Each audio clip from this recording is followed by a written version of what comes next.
Alright guys, wanted to make a short little video of all the accessories I'm doing in the bed here to kind of show you guys what I've done in case anybody's interested in doing this setup on theirs.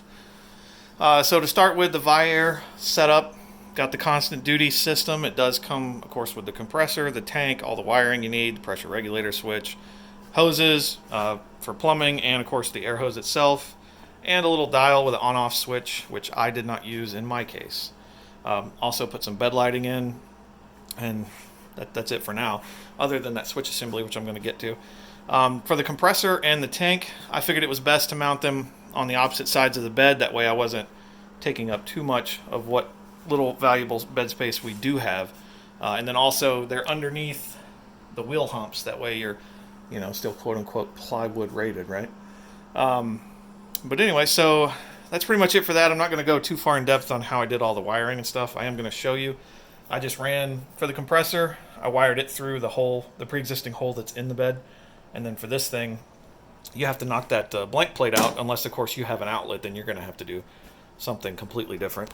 But for those of us that didn't have the outlet, this is that blank plate, and as you can see, I had to cut mine out. Now I didn't cut it out like this, but I took the blank out first, and I wanted to show you guys because I know a couple of you had questions. So when you're taking this out, just reach up behind the bumper there, up into the side of the bed, and then on each of the four sides of this thing, you see how it's got those two little push tabs on each side? You just reach your hand up in there and shove it out, or you could just pry it out from the bed side if you wanted to.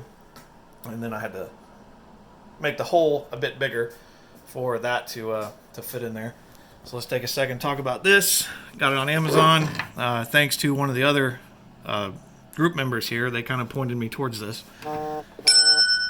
So, phone's dinging. So I wired primary power first, because obviously you don't want it to be constant on because it's going straight to the battery. It does have a handy little battery voltage monitor there, which is kind of nice. Second switch is all my bed lighting. And then third switch. So, that is how I did that.